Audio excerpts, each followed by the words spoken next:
آپ کا خادم پادری سائمن جان آپ کی خدمت میں حاضر ہے ایک سوال کے جواب کے ساتھ۔ سوال یہ ہے کہ انسان 40 دن رات کھائے پیے بغیر کیسے زندہ رہ سکتا ہے؟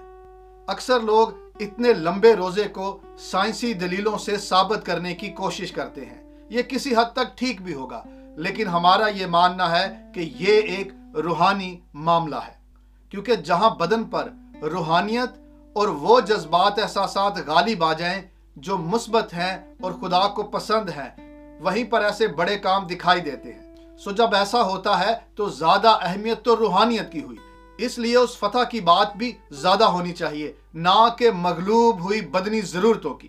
کتاب مقدس میں کئی طرح سے یہ بیان کیا گیا ہے کہ انسان کھائے پیے بغیر بھی زندہ رہ سکتا ہے۔ انسانی بدن میں ایسا تب ممکن ہے جب کسی کا براہ راست تعلق خدا سے ہوتا ہے، اور خدا سے تعلق کا مرکز اس کا کلام ہے، یعنی انسانی بدن کی بھوک پیاس کو خدا کے کلام سے ختم کیا جا سکتا ہے۔ کیسی عجیب بات ہے، لیکن یہ سچ ہے۔ یقیناً یہ روحانیت کی انتہا ہے، جہاں خدا سے پیار کرنے والا اس کے الہام سے زندہ رہتا ہے، اور یہی وہ حالت ہے جس سے انسان کو جنت نصیب ہوتی ہے۔ کتاب مقدس میں ایسی مثالیں موجود ہیں جہاں طویل دورانیے کا روزہ رکھا گیا۔ مثال کے طور پر بزرگ موسیٰ اور ایلیا نبی کا ذکر ملتا ہے۔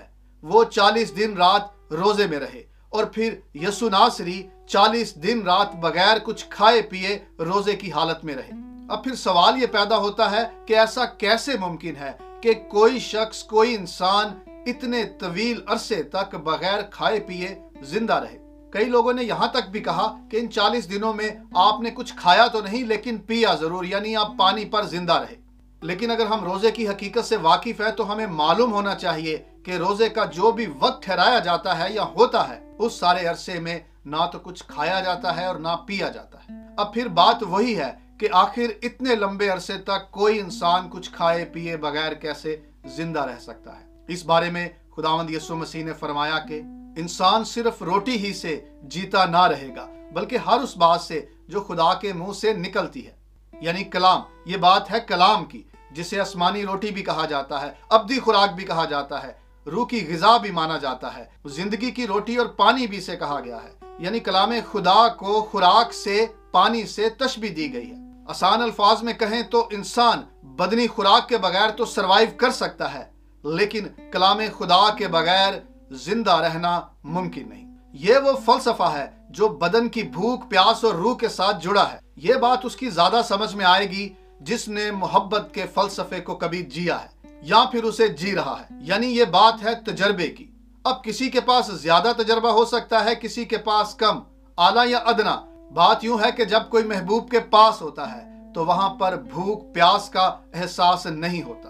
پیار کا دیدار بدن کی ضرورتوں حاجتوں پر غالب آ جاتا ہے، اور وصال میں ہونے والی گفتگو جذبات احساسات کی انتہا پر ہوتی ہے، جس وجہ سے محب اور محبوب ایک ہو جاتے ہیں۔ اب آپ خود ہی سوچیں، جب خدا اور انسان ایک ہو تو وہاں پر بھوک پیاس، دکھ تکلیف اور موت کا کیا کام؟ یہی تو خالق کا دیدار ہے، اس کی قربت کا کمال ہے۔ ہم مسیح جسے جنت کہتے ہیں، یہی اس کا احوال ہے۔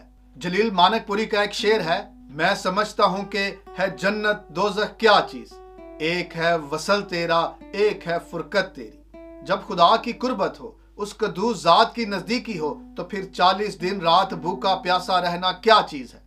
اس بات کو ابن خدا نے انسانی بدن میں ظاہر ہو کر سمجھایا، انسانی بدن میں ظاہر ہو کر سمجھایا بھی اور تجربہ کر کے دکھایا بھی۔ اگر کسی کو اسے کامل طور پر معلوم کرنا ہے، سمجھنا ہے، تو اسے خداوند یسوع مسیح کے جلالی بدن پر نظر کرنی ہوگی، اور وہاں سے معلوم کرنا ہوگا، جاننا ہوگا کہ یہ معاملہ کیا ہے، کیسے بدن اور روح ایک ہو کر ایک دوسرے کو غیر فانی کرتے ہیں۔ اس جلالی بدن میں خوراک بدن کی نشوونما قوت بقا کے لیے نہیں، بلکہ انسانوں کے ساتھ اور دوسری مخلوقات کے ساتھ محبت، رفاقت، شراکت اور شناخت ظاہر کرنے کے لیے ہے۔ سو جہاں تک یسوع مسیح کے 40 دن کے روزے کی بات ہے، تو یہ آپ کی بشریت میں روحانی معراج کی بات ہے، جہاں انسانی زندگی کلام خدا سے قائم رہتی ہے، اور پروردگار چاہتا ہے کہ ہر انسان اس مقام تک پہنچے، کلام الہی کی ایسی پہچان کو حاصل کرے کہ اس کا ہر آغاز، ہر انجام اس کی مرضی کے مطابق ہو۔